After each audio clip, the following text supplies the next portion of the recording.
I'm gonna share everything. Yeah, I'm sharing right now.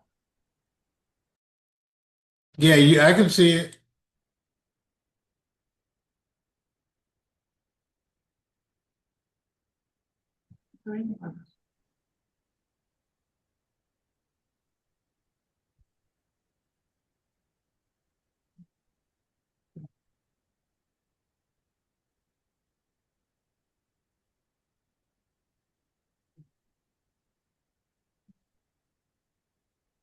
Right. Jamie Green. Yes, sir. I feel like we dating. I see you everywhere I go. Right. You know you like looking at me. Yeah, everything you got going on, I see your name coming up there. Let's see here.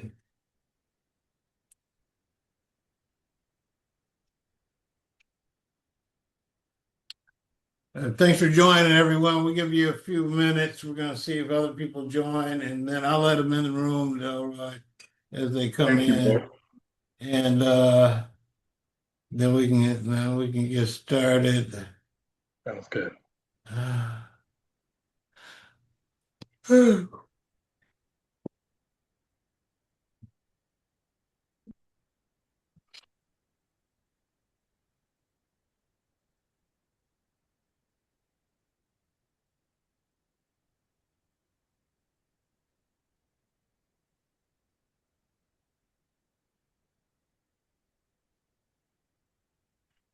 Now, Delroy, you're not in presentation mode. Oh, you're doing the Google. Okay, I'll leave it alone. You're Yeah. fine.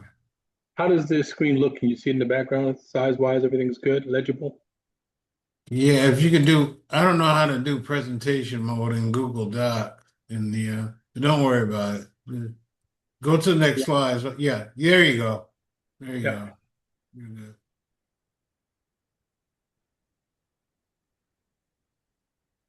All right, I don't want to. I'll keep watching, and I'll check the chat. Let me make sure the chat is open for everyone. Okay.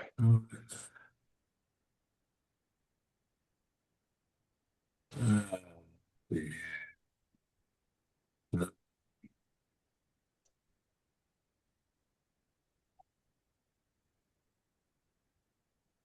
the chat is there, so I'll keep monitoring the people Okay. that join. But everybody, thanks for coming today. We're getting ready to kick off the Procurement Accelerator series. We have Delroy Walters from Inside Connect. He and his company will be leading you through this whole series. We're going to be bringing you some great people, but I tell you what, I'll let him take over. And like I said, I'll monitor the chat. Everybody knows that if you have something to say, I'll let you in the room. You can just unmute and ask a question. You can put it in the chat, and I will let him know that there's a question there. Sounds good. Mark, thank you for that introduction. My Yeah. name is Delroy Walters, co-founder of Inside Connect. It's an AI e-procurement platform that we're currently building out. This is our second accelerator with the Urban League of Greater Atlanta. We're excited to work with Mark again, and I'm happy that everybody's here this evening. So this is the first series, and we're going to kick this off with understanding government and corporate procurement. Uh, There are going to be two instructional team members, and there'll be a host that you see down. We'll have subject matter experts come in to do different sessions. Uh, Myself and Janai Walters, and she will be conducting some of the other series, and I'll be conducting the couple of the first ones. Introductions. What I'd like to go, Mark, is to get a sense of everybody just give me their name, their business, and time in business. Who wants to go first?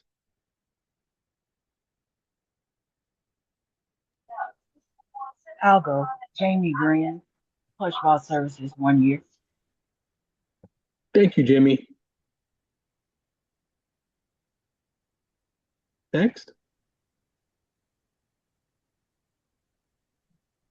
Hinton Pope. This will be a new business for me, but time in business overall, 20 plus years.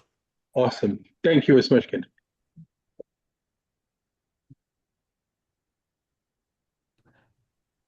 This is Michelle Marshall. My business is Social Brand Studio. It's a promotional product business. Started about a decade ago, but just relaunched recently in the last year. Okay. Thank you for sharing. I'm Kenyatta, and my company is Ambitious Transitions, and we've been in business for about 6 years now. Thank you, Kenyatta.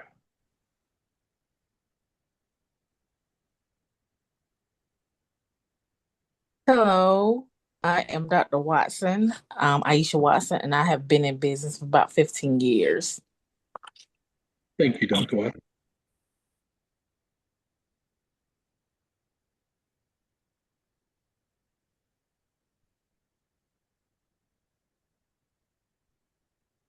Any others?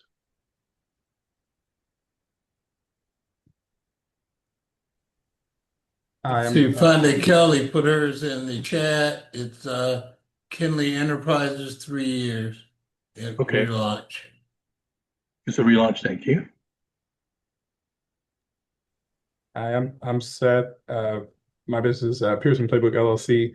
Basically run Airbnbs. My full-time, I'm a emerging company venture capital attorney, and but we're moving into an AI integration company for businesses in rural counties in Georgia. Thank you for sharing.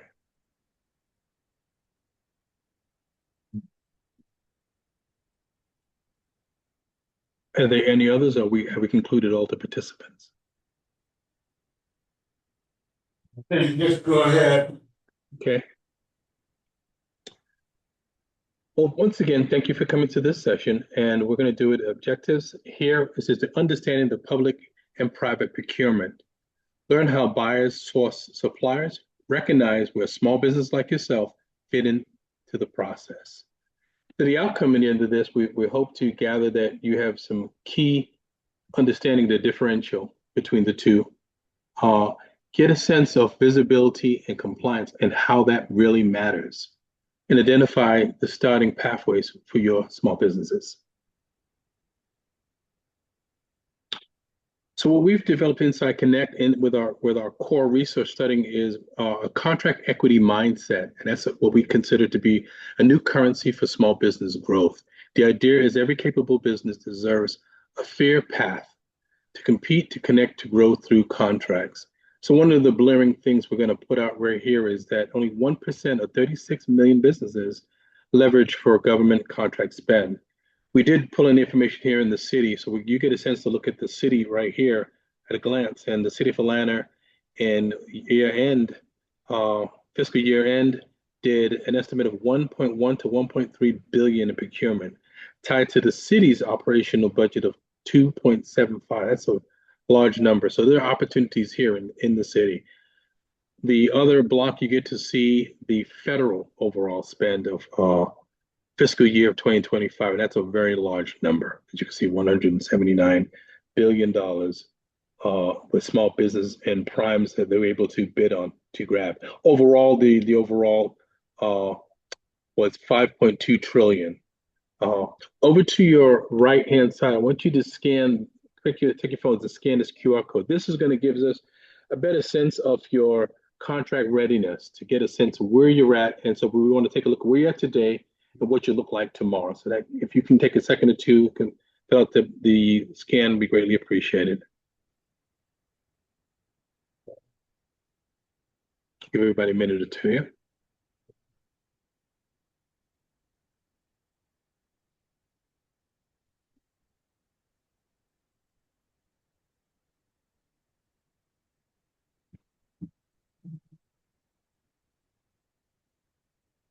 Okay, I'm going to move on. So in plain English, procurement is a structured way that organizations buy goods and services. And they identify buyers what it needs. Organizations decides how to secure that. Suppliers, they screen, there's a screening process. They compare it, and then they're selected. The buyers manage the performance, the payment, and the risk. And I will emphasizing that last one, risk. This is where when you're bidding on a contract, whether it's the federal government, whether it's corporate side, they look at certain information about you, past experience. They want to know what you've done, how well you've done that to gauge the risk. And typically, I will say, no one's going to bid on the first contract ever and win a $5 million bid. There's risk involved.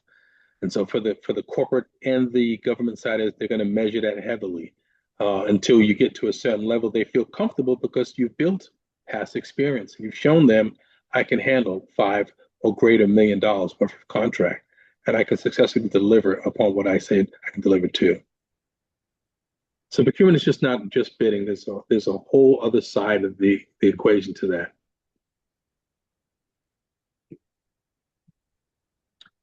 The government procurement basically is public dollars, public rules, and documented decisions. So you have your state, federal municipalities, local educational institutes, usually more a rule-driven, transparent. Opportunities might be posted in public through portals. And so one of the things you'll come across is as you start to look at opportunities to bid on, you'll run into portals. Every system, most systems, not every system, they have different portals. And so you'll have to register to multiple systems to get understanding, of what the opportunities that are there for. And the form of some of the things you look for is their RFQs, RFPs, and I'll explain to them what those things are. So it's going to be your request for a quote. And so they're looking for information from you to get who's going to take in the lowest quote. It's going to be your invitational for a bid. They're going to look at seeing where you're at in your life cycle, how technical, how the delivery you offer, and just your request for a procurement. Or yes, in this case, they're looking once again at the overall totality, what you're doing, how you've done bids, and what kind of bids have you won. They're documented driven, they're timeline driven. So if you get into a bid opportunity, you really want to make sure you adhere to the timelines, the meetings that they set. They'll have pre-meetings. You want to make sure you're in front of those individuals in the pre-space before the bid goes out. Decisions may be defensible because the public funds are involved.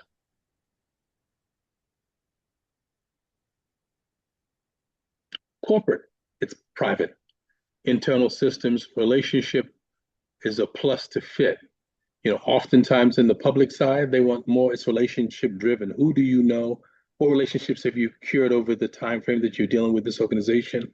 Opportunities may vary through internal buys, category managers, or referrals.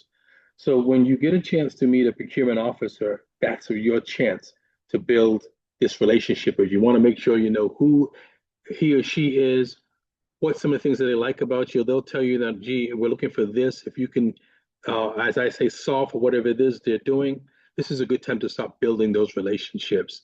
And these are, some of them are preferred vendor lists, corporate portals, they may be there, but the relationship is what they're really looking for. Do you fit? Is the timing there? Is the trust? The proof of experience involves the access. This process may move faster, may be harder for you to see from the outside. Does anybody have any questions at this point for me? I don't see any out here in the chat. Okay, it's good, Mark. And so once again, the corporate is private, the government is public, and that's the dollars. So here we go. Here's the correlation and the differences between the two. As I just kind of high level, same goal. And you buy well, the difference in the rules of the road. So you have to understand how these both entities play. More public, more rule based. They'll post their bids. They'll formal deadlines. I will emphasize on that deadlines. You do not want to miss a deadline if you're especially applying for a government contract. You want to be on time or before time to make sure that you answer and get all the paperwork necessarily in to places as possible. Decisions, records matters, compliance, and documents are critical. What you don't want to do is bid on an opportunity and there's no insurance in place. And you get to the end line and someone says, great, can you send over your coverage? And you say, I have no coverage.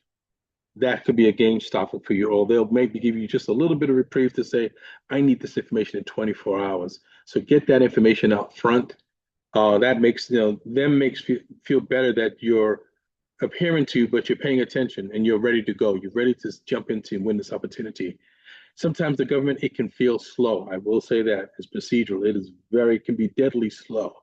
Uh, we just won a contract in the city of St. Petersburg, Florida, and that's been going very, very slow. We're excited about the win. We've complied with all the compliance and documents, but this next steps are just decision making that go through multiple layers of red tape. So it's a little slower than on the corporate side. As you can see, it's less visibility from the outside. It's influenced again, as I said to you, by those relationships.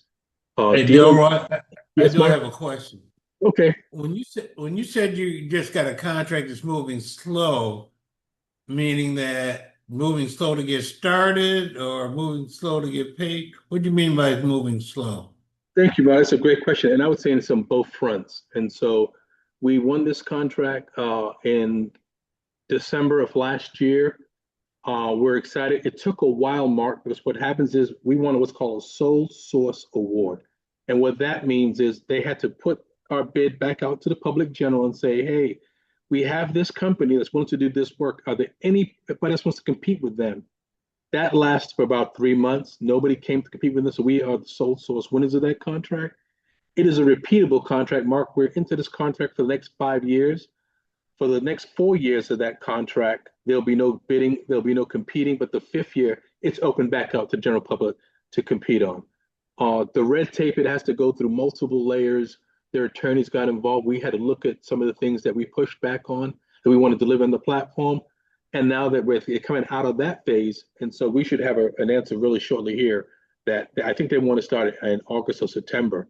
So that should be, but it took that length of time, Mark. So great question. I mean, so I guess my point is, so people get really happy when they get a contract, but it doesn't have to start right away. You got it. Exactly. And so that's when I said, have your documents. The compliance is the big piece. And so what we learned, Mark, through this opportunity is their attorneys wanted something one way. We disagreed on it. Now we're coming to this common space and we both agree on this is how it should move forward. That alone took another additional 3 months. So it can be a lengthy process. So yeah, do be excited when you get it, but know that there's more layers behind that to make sure that you're ready to when you're ready to go. On the corporate side, once again, there's vendor lists, responsiveness, and trust matters.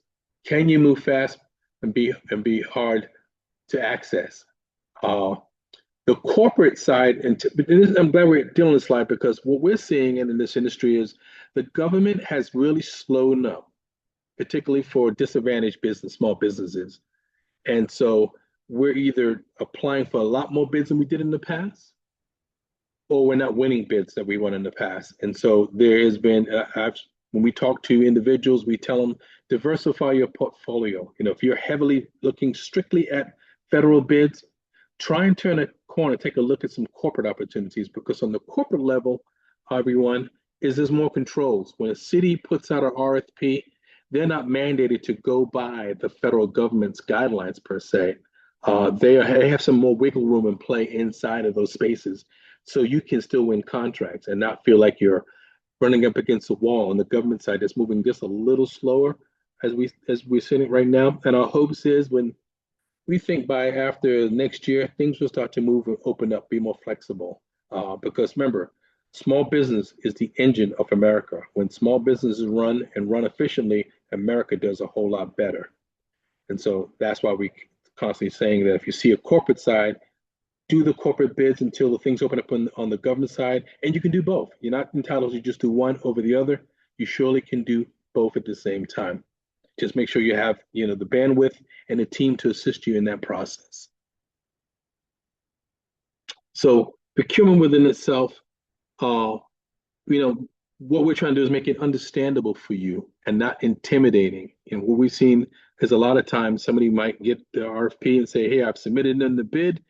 I now see some of the paperwork, additional work, and say, it's lengthy. I'm not sure I want to do this. And that's the intimidating side that we don't want you to have. We want you to build that confidence to say, got it, this is what steps is needed. I can get on a phone call. I can email people. I've done everything I've possibly done to get this bid over threshold and not be intimidated. And once again, I've seen too many individuals get to that location, gives us a call up in our coaching sessions and say, you know what, it was just too lengthy. I just felt it was just going to be too winded long of a process. Well, that's what they're hoping for to some degree, that you do not push and persevere on to saying, I'm going to go for it. If you're going to go for it, let's go for it. We're here. Mark has certainly been a wonderful resources, help people get over that threshold. The Urban League is here for you. Coaching sessions are here for you. So take full advantage of those resources that are here available for you. I hate to see somebody get that close to a bid and just get intimidated and start the process all over again. The buyer's mindset, this is where, what does the buyer quietly asking? Can the supplier solve the problem?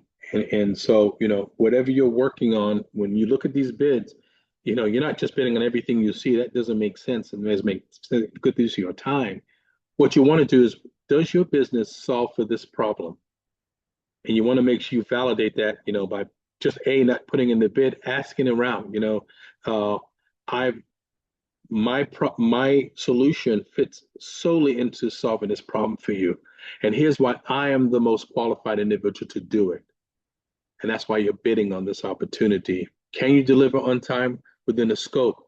Very, very important. As I told you, the contract we just won out of St. Pete's, one of the things they're looking at for is the time frame. Can we deliver on time? The answer is yes. And within the scope, it's within that scope space that we had to have some pushback, because they want to send things this way, we want to send this way. Now we're coming to the middle of the table and saying we both agree on this. But can you deliver? And there are consequences if you do not deliver within the scope. And a lot of people, you might hear the terminology being blackballed, being blacklisted. You've bid on this opportunity. It sounds wonderful. You're in halfway through and you realize I just either don't have the capital, I don't have the additional resources, and that could be problematic. That could slow things up for the buyer.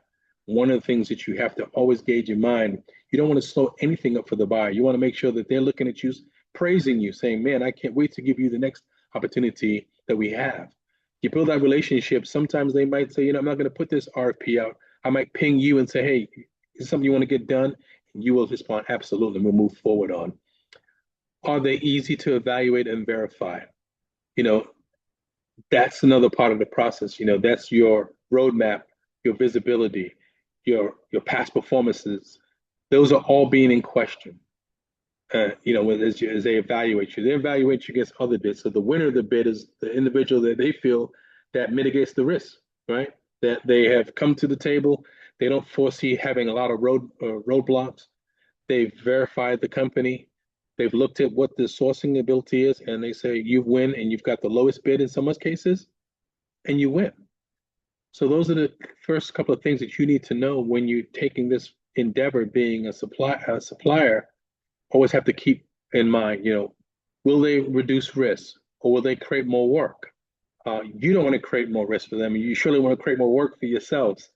So this is really the point where you hunker down and looking at mitigating the risk, time, and that last one up top, I say trust. Build that trust. If something is going sideways or you feel it is, communicate that early, not later when the house is on fire.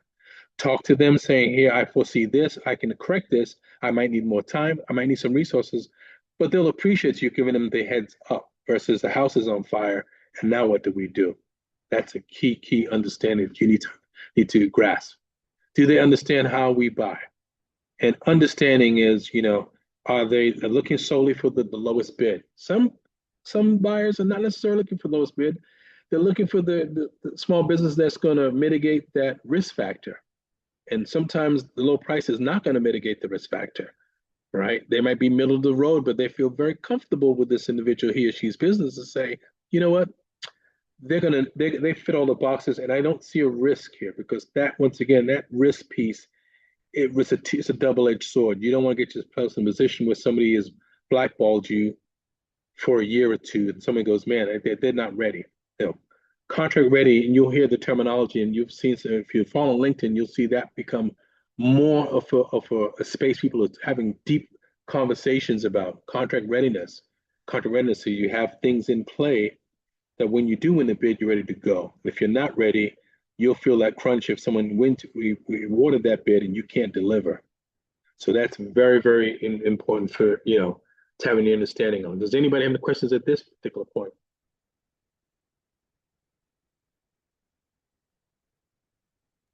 I don't see anything out here. Okay. They know how to raise their hand or put it in the chat. I'm It testing the should be mark. good. I'm curious. If you can share the St. Pete contract, like what services or what product will you all be providing for that contract? If you can share that. Can you say that one more time? The Well, St. Pete contract. What if you can share it, what service or product will you all be providing for the St. Pete contract? for the e-procurement side, Mr. Pope, that's what you're saying? No, no, No, he's the asking St. you what are the services that you're going to provide on the St. Pete's contract? Sorry, Mark, I just missed the last part, what you said there. No, the contract that you got down in Florida, what are Yes. the services that you're going to provide? Oh, no, thank you for asking. So, yeah, the service we provide them was called a learning management system. And the system is allowed for them to place on small businesses onto one platform, engage with them, put information onto the system, learning modules, video uploads, Zoom capability, all in one universe that they can have this engaging dialogue to get to people, to get contract readiness, to get to the other side, which is, be on the revenue side. So it's contract ready to revenue side. And so the platform has up to, I think, over 300 seats. They can place up to 300 small businesses on that platform. It's a license for 1 year at a time. So they have a year to put that many people on the system and build curriculum and build community around those individuals to help them to get across the finish line, to be able to, not just be able to, but seriously be able to compete with contracts. Oh, thank you. Yeah, no, you're welcome. So you hear the terminology LMS, which is a learning management system, is one of the things we have acquired on our side of the house that allows us to license this product out to states, municipalities, and smaller nonprofits. Hope I answered your question, Mr. Pope. Thank you. You're welcome. So this I'm going to go into, and I really want people to chime in here. I want to get some questions because, as this is a shorter version, we make sure that the information is at a high level understanding. Any questions regarding government and corporate that you like to maybe to debunk, have a better understanding of, or what you feel as if though you need to learn to have a better insight. And I don't want anybody to be shy. This is where you fire away. I'd like to ask them a question. How many of you have actually tried to bid or apply for any kind of procurement on the corporate or government side? Ms. Green? You've been on the Ms. inside in terms of on the procurement team before. Okay. I asked that question because this whole procurement thing is someone's got to learn how to do it, Absolutely. and do it correctly. You have with government, okay, that's good. And now I guess the question I should have said is anybody successfully have they Give me to it. yeah, but that and I think the purpose of the reason why we're stopping here is because it's very important that you understand what we're going to be doing with you here. We're going to be taking a look at everything that you have going on to see if you're prepared. But small competing with the big companies is hard. But it is hard. But it really makes it harder when you're not prepared. And Absolutely. I say prepared, I mean, like some of you may still have Gmail addresses. Okay. That's a red flag. Okay. I mean, you can have Gmail, but you should be marked at whatever my company name.com when you're bidding on something because they look at that. It's little things that are disqualifying you, including your websites. Maybe your website looked like it was done in 1999 or something. But they look at the websites, they look at your understanding of SEO and some of these later things. So what we're going to be going through with Delroy and his crew are going to be working with you. Now, I want to say that they're on our coaching team. So you'll be getting a link that you can pick and schedule calls with him. If you don't want to open up to us and open up to everybody, you can open up to Reverend Delroy. All right. He keeps it confidential, but you gotta tell us what your issues are. I will be sending each of you. I'm kind of glad only there's about 8 of you here tonight. We're going to allow next week will be the last week people can join because we really want to have the time to work with you individually because there's so many tools available. As Joe mentioned, they also have a tool that if you need a capability statement, it's a great tool that can show you how to do that, or it can do it for you, I guess.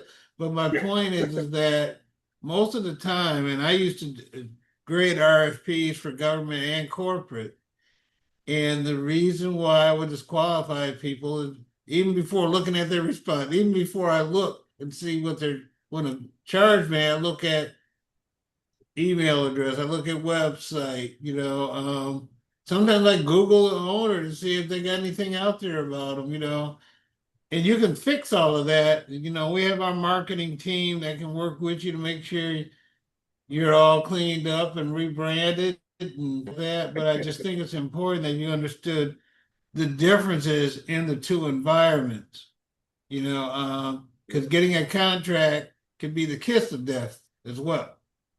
Yeah. Okay, I've had many people go yay today.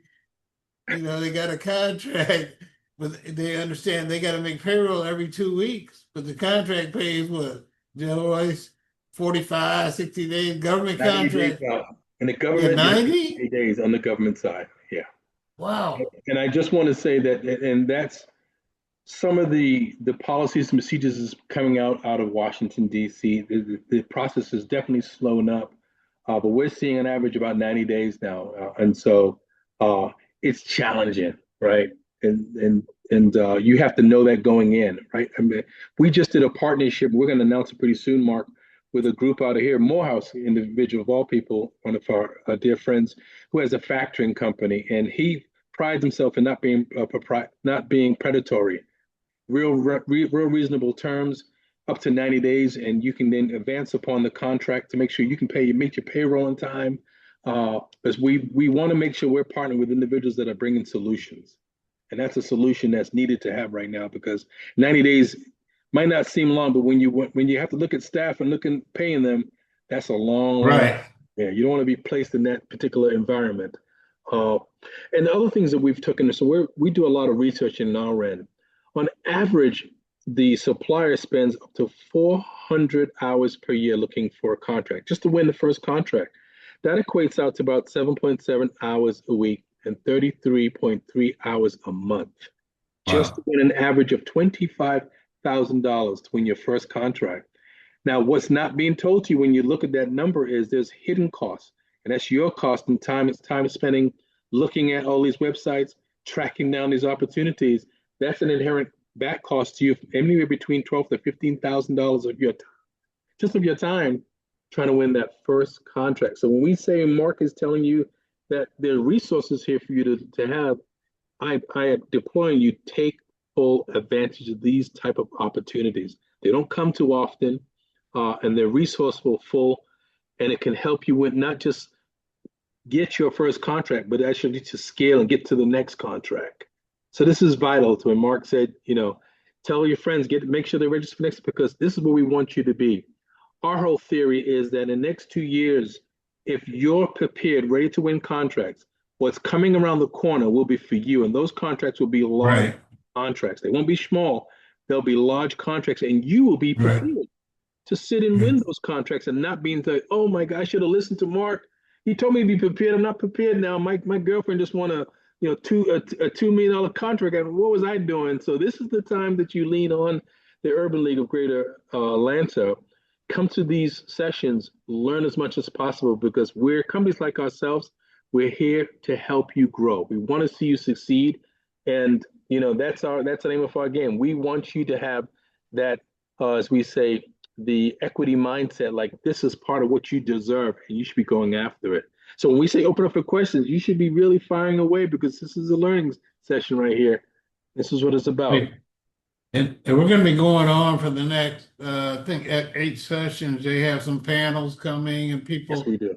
coming to talk with you. But if you don't, they say what is it? They say a quiet mouth doesn't get fed, or No, quiet mouth doesn't get fed, right? I know some. I can't Yeah, remember the saying I think you said it because it's right. never applied to me because I've always said what I need. Okay. But if you don't tell us, so after this session tomorrow, I'll be sending you a link for your own health assessment of your business. You're going to do a self-assessment of your business. And it's going to go to Inside Connect. And they're going to schedule a session with closed mouth, don't eat. Okay, all right. Thank you, Ms. Green. They're going to they put their link up here. Yeah, But that's I the want you one. to click on this link now, and and after you do your health assessment, you're gonna meet with them. I want each of you to meet with them so that we can get Miss Bird, you have a question? I do. I wanted to know if you guys have a workaround, know how I can get around this. So I need a new cage code, and I had a business, but I had it. My address was to it was a company that housed other businesses, and so I needed to change it to. They wanted me to change it to my home address Mhm. because that's I technically do work out of my home. Okay. How, however, that's not what we're supposed to do. We're supposed to have like a virtual address if we don't have a business address, but now I don't know how to change it with them because they're talking about they don't want to change it, and I don't know what else to do to get Well, that fixed. I would say that definitely just have a one-on-one. We just had recently in another cohort, Mark can attest to this, where we had an individual, she runs a food company, and she got this letter from the city of Atlanta stating that she probably owes some taxes, and somehow one of the codes that she put was incorrect. It took us a while, but we were able to go in, look at the letter, get it back the right context to make the correction on it. So yeah, these things can happen, but definitely in a one-on-one session, I like to sit down and learn a little bit more about what you're seeing. If you can show us any letters or any emails that you received on it, then I can, Miss Bird, help you a little bit more better. Okay, thank you so Miss much. Miss Watson, I saw you had your hand up. You took it down. Do you have a question? I do, because when you say closed mouth don't get fed, so I'm gonna pick your brain to ask you. Ask you, okay, so for me, I have a couple of defects, Medicaid contracts. And I'm saying this because when I know you talked about procurement and getting contracts. So for example, we're a very, very small organization, Yep. and we have a defects contract, but sometimes they don't pay us and we're like scrounging for our money. We don't have capital like the big agencies do. And so that puts us in a damper. So when we're applying for other grants and they ask us like, what is our money, our funding look like? We sometimes kind of like scrounging because we're not getting paid for like just our contracts in itself.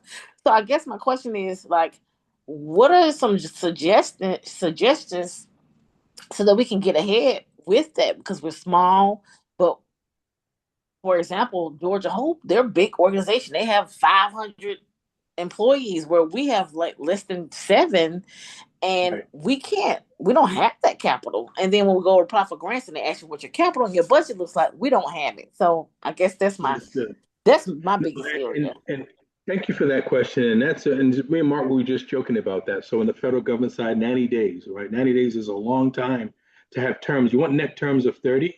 It's great. That means you submit your bid, you won the bid, you submitted your invoices. 30 days from that, you get compensated, right? But then you're seeing the same thing as Watson was taking a lot longer. What I just said to Mark is that we're partnering with an organization here in Atlanta that's called Factoring. And factoring, when I was in banking, so let me digress a little bit. I'm 15 years commercial banker, particularly with government contractors. And so what I normally saw is that when a group went out to do factoring, the terms were just awful, but they needed to get the capital to move forward, make the payroll, but the terms are just awful. This particular individual who's a Morehouse alum, has done a really good job. They spell the terms out front. You get to see it. It's not like it's guesswork. They have an approval time frame within the 72 hours you get approved, but you get to see exactly the 30 days, 60 days, and also the 90-day terms of which you'll be paying. And I think up in the 90 days, it didn't go up beyond 7%, which is phenomenal. So you might have to factor. In fact, it gives you the capital up front so you can move smoothly along to the next term. But I would say, when you negotiate your next contract win with DFAS, if that's the case, you drill down into those net terms or get a better understanding. Is there a way that you can bake it in where you definitely get net 30, even if net 60 is something that you were entertained, but you have those kind of robust kind of conversations. Otherwise, you'll find yourself that you could, what we call in the financial world, you're being stretched.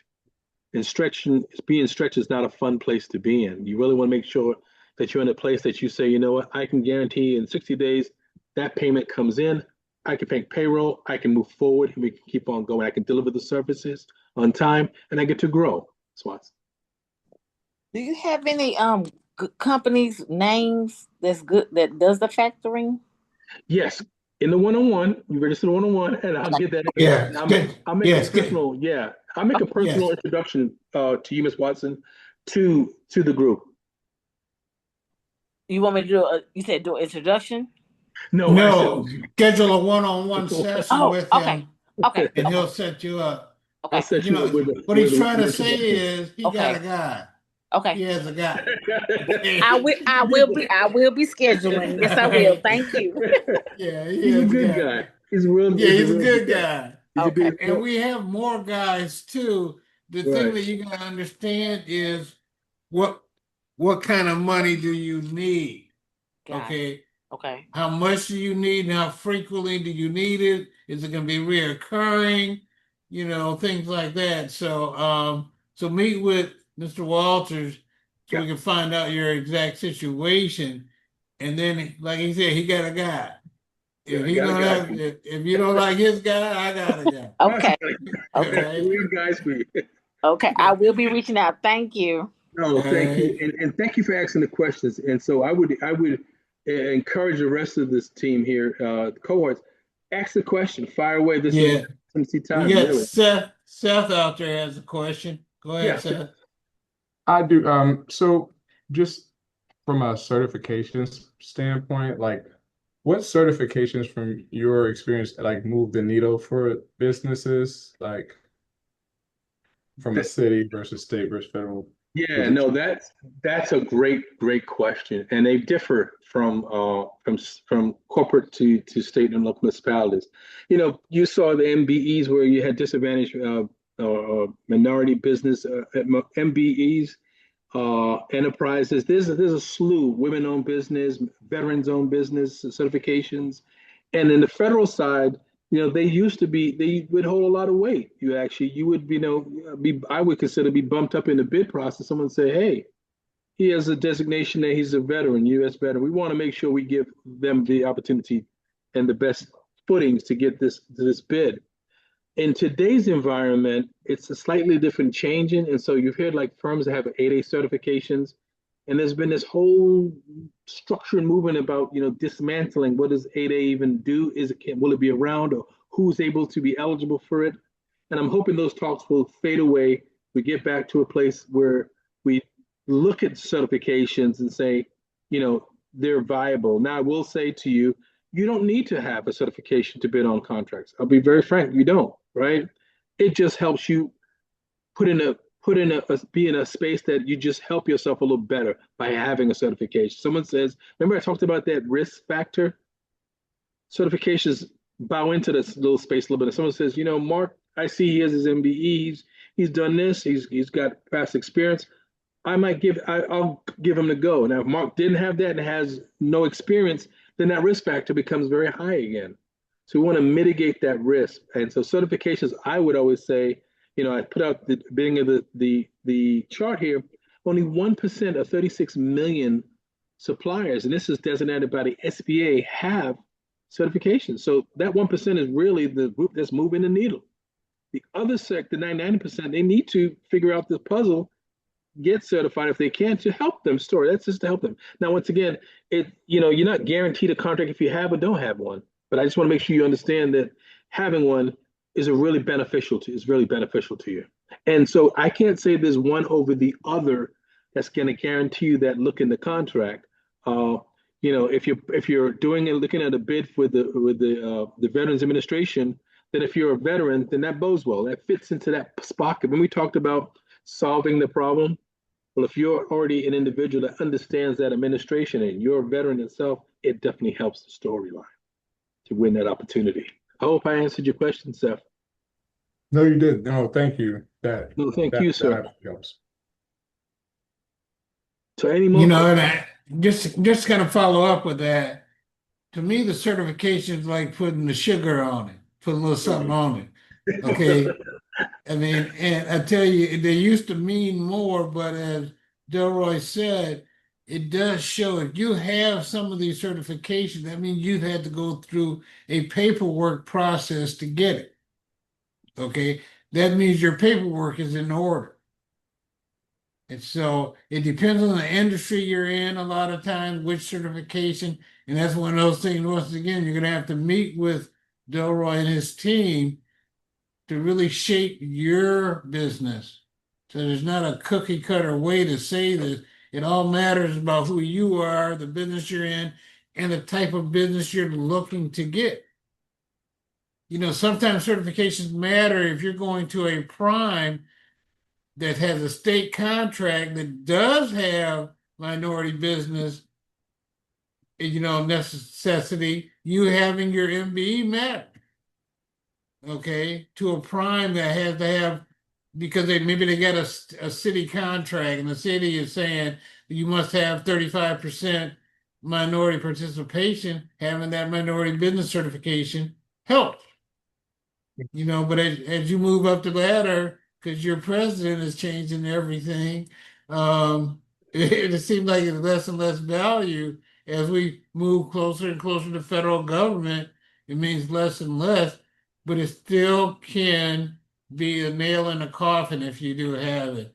But meet with the team to find out which ones you need to go after. Absolutely. Yeah. Mark, well said. And, when you're starting off, Mark raised a good point. If you're going to be a sub to a prime, that's how you might get your growth, right? A prime contractor doesn't have to, sub this out, but if they wanted to, they can sub out 25% of the contract if they wanted to. So there is always room that if you lose a bid, find out who won the bid. Do your research, follow back around and say, hey, I've just noticed, congratulations. If you need additional services that I could assist you on smaller part of this contract, I'm here for you. And you get to build those relationships. Those relationships are important because, listen, if I win a $25 million contract and you come on as a sub, you might be in a really good place to win a multi-million-dollar contract just being a sub. So the relationships. So what's important about being a sub? You get paid. The people you're the prime has to pay you. You don't have to wait on the money that they have to wait on from the government. Meaning that if you're a sub, sometimes you're actually protected a little bit because you can determine, hey, well, I need to get paid every 30 days from the prime, and that's in your contract with them. You can worry about how fast the government pays them. That's not your issue. Right. And I think something else important that Delroy said at the beginning of this, relationships matter. So you got to go to these better conferences. You got to sit on the front row. You have to be active. So the potential prime sees that you're an aggressive business person. You can't go to these things and sit in the back and just don't ask no questions. No, don't do that. You need to ask questions that the prime goes, whoa, who is that? I used to stalk these privates. I stalk them, and I was going after my government contracts, but I get there early so I can meet the team from the vendor itself. I sit on the front row. You got to make yourself known because primes are looking. They're always looking for good subcontractors. And sometimes they don't even know they're looking until they have the need. They'll go, who was that person that was at the and that's where you show up. Plus, the one thing about going to the bidders conferences, you can get a list of everybody that attended. Here you go. And then you can, Cool. as I say, stalk them. You can you can research them. You can start contacting them. Say, hey, I'd love to be a subcontractor underneath your business. But I think the big thing that you learned today was that this is the whole sales process, whether or not it's corporate or government. You're selling your company, and our goal is to help you present your company in the best light that's a good representation of who you are. Absolutely. Um, Uh, and you I can't go emphasize ahead. enough, Mark, and telling folks, spread the word. Urban League, Mark Parham is here to assist. And so, go back to tell people, listen, you need to come to these sessions, learn what Mark's doing, learn what the Urban League is doing, because there are very few resources in our community. And Right, you Mark is got one that of the right. best for us. So you got to lean on him. This is the time you lean on him to get ready. Be ready. I'm glad you said that because um, if each of you wants to invite somebody to attend this session, now I'm going to tell you the way the numbers broke down. When we first announced this, um, 55 people registered. Wow. Okay. And for this session, 17 registered. And people don't realize that this is how you show up. Absolutely. Okay. So if you have people that you know that you feel need to be a part of this, I'll allow you to send a flyer to them and they can join our next session. After that, we're cutting it off. Yeah. Okay, nobody else can join because we want to make sure that you get the information as possible. I was thinking about just letting people pick the sessions that they want to go to, but they need everything. You do Okay. need, right. And so, but I want you to Absolutely. stick with us during these next 8 weeks. Make sure you let me know who else you want to meet with outside of Mr. Walters. We have marketing people, we have funding people, HR. A lot of you, in order to get the right contract, you got to hire people. Do you understand how to do that? Do you have a SOP, standard operating procedures, human resource manuals? Because a lot of these government contracts, they're going to require these things. Absolutely. They're going to require, do you have an HR manual? You're going to be like, well, I just hired them yesterday.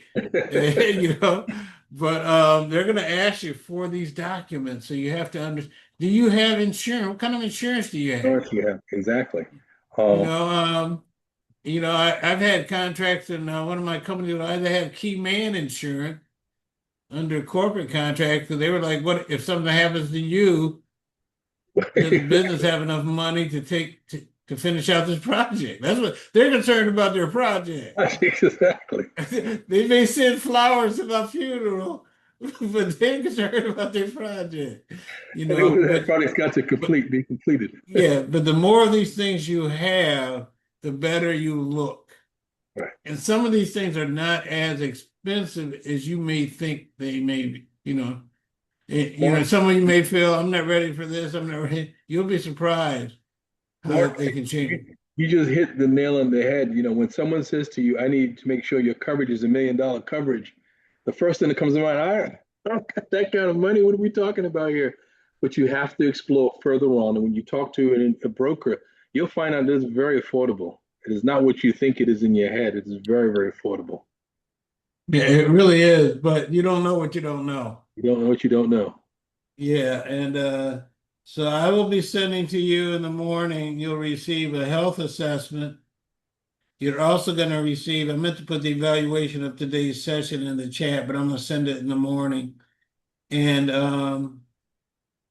but you see the QR code right here to set up an appointment.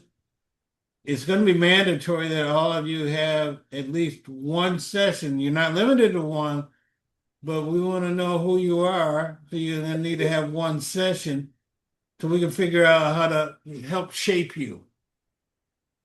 What we do in the that QR code is on the screen. Yeah. What we do Can in you that share the other screen? It's on it's not on Delroy's screen. I think it's showing the Zoom and all that. And not the not the QR code right now. Okay. Oh, it's not showing the QR. I see the QR code. I'm gonna see it stop on the sharing. screen. Hold on. I'm gonna stop sharing. What about now? Yes. Okay. I must have hit something, Delroy. Yeah, that's fine. So, one of the things we do in those sessions, we assess where you're at and we build your roadmap. You need a roadmap. What is going to be your roadmap? How do you get there?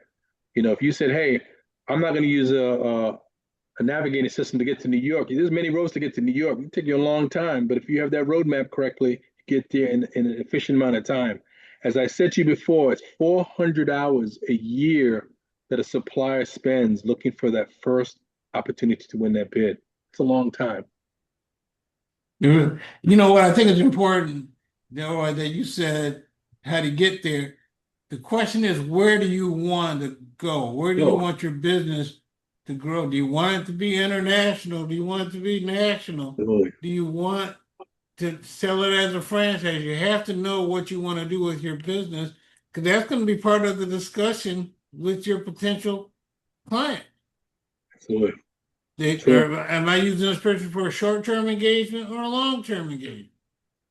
Right. Because they're gonna sell in a year or two. I mean, so you got to know these things, but having the conversation, hopefully you're scanning the code, can help, as he said, build you a plan, Right. and you got to have a plan. You have to really. This and we want to make sure you're into the long game. The long Mhm. game is where the reward really shows up. It's life altering. It can change your life. Before we head off the call, a couple of years ago, I lived in Washington, D.C., and I was a commercial lender. One of my clients had had a conversation with the mayor at that time. I won't give you the mayor's name, but that mayor was kind of different, let's say that much. And that mayor told him that he will make sure that small businesses in D.C. won contracts. At the time, he had two dump trucks. He had about 10 city blocks he was doing sanitation work for. The mayor delivered on his word, gave him a large contract, and he was able to go out and buy 10 additional more trucks, service a much larger footprint, and did this for over 15 years. Upon his retirement, he was over 100 sanitation trucks. He sold the business north of $20 million. And he said, I just can't believe this all came about from having a conversation with the then their mayor, right? You got to open your mouth, let people know what you're doing, what you're trying to get accomplished, and you never know what they'll hand back to you and says, "Well, here's a contract. Let me see what you can do with it." Outstanding. So tomorrow I'm going to send you an email. I'm going to allow you to forward that email to somebody you think will get something out of this program, and we'll do all the homework that's going to be assigned and be here at every session to learn. Not sitting in your AI note taker.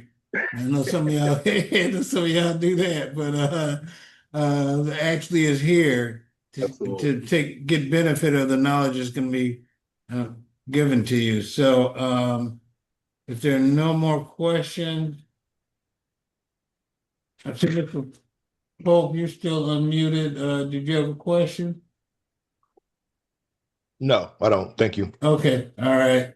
So I tell you guys what, thanks for joining us this evening. Absolutely. We'll be back next week and we're gonna start digging deep. So put your big boy clothes on, or big And we'll girl make and big boy clothes. and we'll All make it right. fun. We'll make this Yeah. fun. It's And got to be a fun and process. I want to tell you guys something too. Don't if we look at your stuff, don't get sensitive. No, Okay?